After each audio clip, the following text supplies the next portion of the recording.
It is 2022, and while I'm not a huge fan of resolutions, I am a big fan of goals and making small incremental goals to achieve something really great. What better time to get great at something like money than now? Now is the time. The author James Clear maintains that, and I quote, habits are the compound interest of self-improvement. If you can get 1% better at something every single day, by the end of the year, you'll be 37 times better at that thing. So, my friends, let's talk about the money habits you need to be implementing in 2022 so that by the end of the year, you'll be 37 times better at money. Hit that thumbs up button for the algorithm and let's get started. Number one, let's talk about the B word.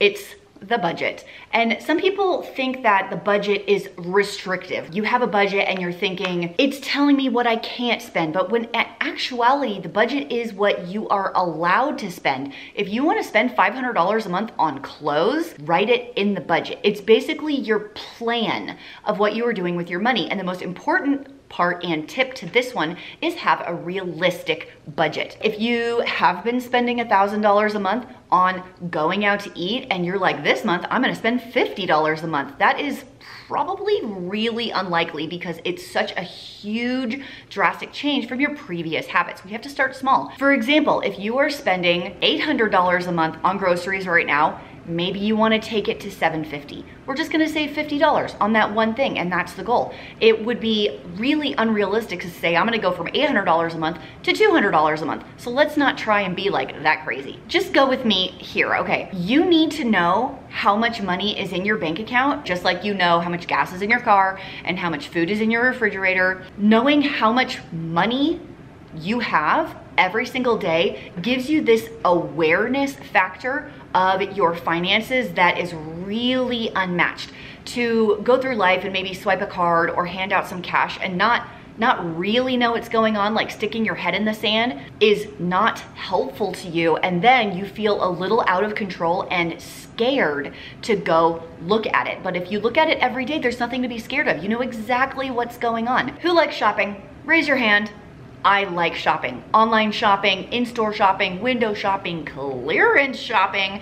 I'm a big fan of the shopping. How about setting yourself a time limit? So if you go into Target, and the thing about Target is you go in there and you don't go into Target with the list. Target tells you what you need, and then you leave with $300 worth of things that you didn't even know that you needed. So before you go in there and let Target speak to you, set a 5-minute timer. When your timer beeps, you are out of there. And if you didn't find anything you needed, guess what? You didn't need it. Especially when it comes to online shopping, because listen, your girl can fill up an online shopping cart. If you are trying to go on a debt-free journey this year, you know, you're compiling what you have and you want to get rid of it and become free and clear and all of that good stuff, you need to stop paying high interest rates. So in order to help you out with that, I would like to thank Upstart for partnering with me on today's video. And let me tell you about them real quick. Upstart is a fast and easy way to pay off all of your debt with a personal loan, and it's all done online. So if you're paying off credit cards or you have like high interest debt and you want to consolidate it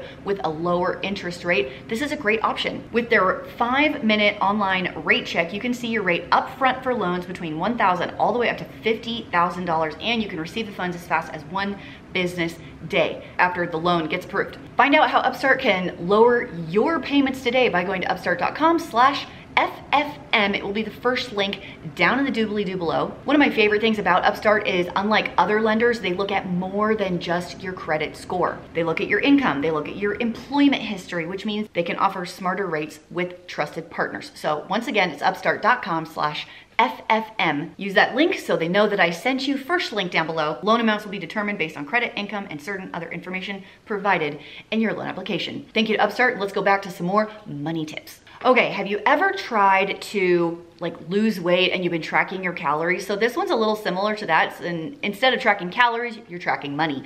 Instead of sucking water, I'm sucking life. So if you keep a spending journal, it's a good way to pay attention to what you're doing every day, is to just take notes. Sometimes it's easy to like run to the Starbucks, well, not for me because I don't have one, but you could run to the McDonald's for the Diet Coke, and then I could run over to the store for some milk, and then I could, oh, this boutique has a 50% off clearance.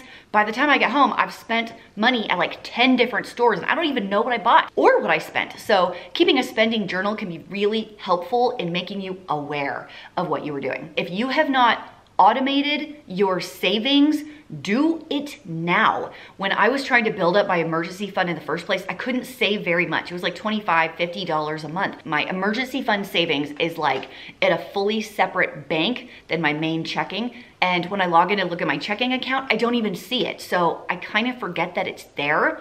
And you can automate it. So you can be like, I want to save $100 a month on the 5th day of the month, set it up, boom. You don't have to think about it anymore. And then you're just like making forward progress with no effort. It's my favorite thing. This is an online hack. If you shop online, you know that your computer has saved that credit card info. What do you think about deleting it? Listen, we are so lazy, myself included, that if I'm on the computer and I'm like, oh, these shoes, yay, autofill, yes please, because if I had to get up off the couch and walk over to my purse and take my card out of my wallet, out of my purse, which means I have to know where my purse is, which means I have to find my purse, the odds are that I purchased that item are a whole lot lower. For the people that work or go to school where they leave the house and they go to work, meal prep your lunches. And it can be as easy as taking like one serving from dinner the night before, putting it in a meal prep container and sticking it in the fridge. So in the morning you go yoink into your bag, out the door. So you have lunch and you don't have to spend, I don't even think it's $5 anymore, $10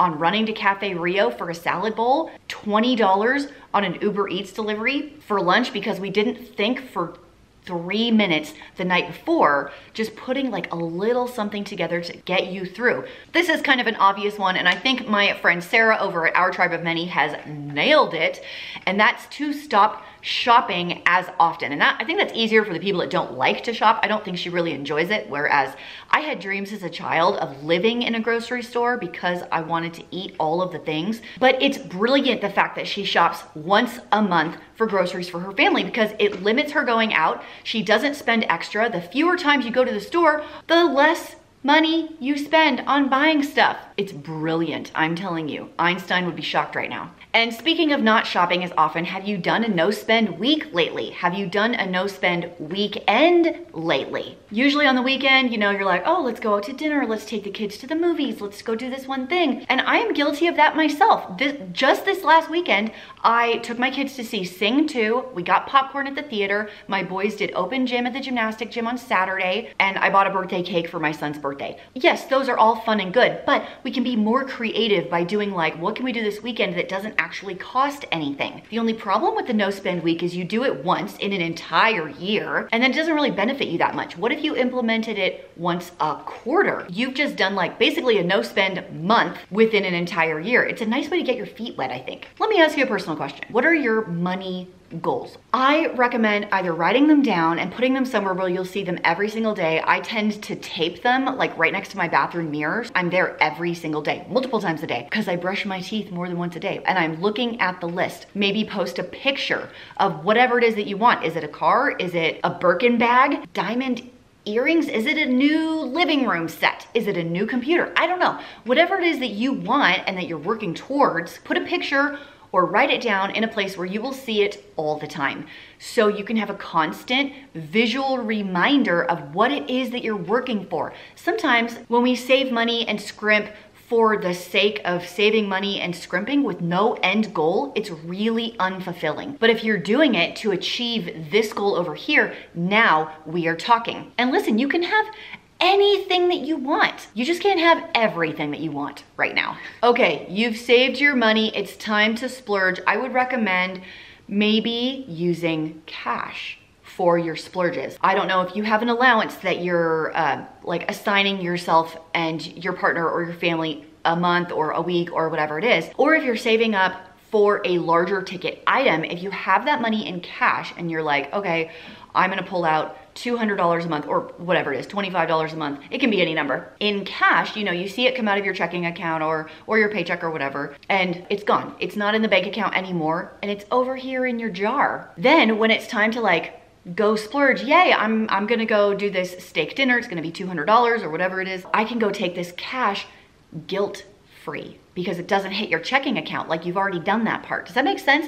I really like the idea of just like having the cash to splurge on. If you're gonna splurge on an item, have it in cash. I love that. Here is the real question. Can you afford to buy the item twice? So let's say I want a pair of running shoes. My running shoes are about $130. For the $130 I am going to spend on these shoes, I am going to save $130 in whatever, a retirement account, in my kids' college, in an emergency fund, in whatever, to kind of balance out the spending that you do. I know for people who are very frugal for a long time, they struggle a lot with splurging on items. The saving the same amount of money that you're splurging can be a really nice tool to like ease the guilt that you feel. Listen, if you are shopping online and you're giving yourself a time limit, and you can also save what you're going to spend and you're shopping online, if you are not using any of these cashback apps that like just find codes for you, you are missing out on some very, very easy savings. There's all kinds of them out there. There's Honey, there's Rakuten, there's some other ones. Those are the two I use the most. I use Rakuten the most, which used to be Ebates. If you want to try out Rakuten, they're always offering like a deal to you guys.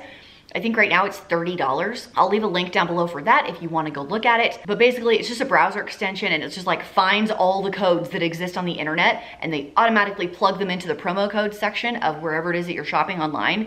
And you can save $20, $50 or whatever. I just did it because I bought a desk for my office. It saved me 15% by doing nothing. I basically did nothing. You need to get organized. And that means if you go out not knowing what you already have, you're likely to get things you already have, don't need, and now you'll have duplicates. And this goes for grocery shopping, this goes for clothes shopping, maybe office supply shopping. Like when we do clothes shopping for our kids, we take inventory of what they have. How many pairs of pants do they have? What shoes do they have that fit? What shirts do they have that they like? And then we can write out a list. Wrong, it's a list. They need this shoe. They need these many pairs of athletic shorts, they need a jammy, they need, you know, a winter coat, it's whatever, you know. And now I have a real list that guides me in my shopping, and I get what we actually need instead of, oh, I'm here, I'm just gonna buy 10 pairs of jeans because I didn't take inventory before I left. The same is true with grocery shopping. Do yourself a favor and just take a quick look. You'll save money and be more efficient in your shopping. Let me know down below your favorite money tip and which ones you are going to implement here in 2022 to change your life. I wish you good luck in all of your money pursuits, and I will see you in the next video. Bye.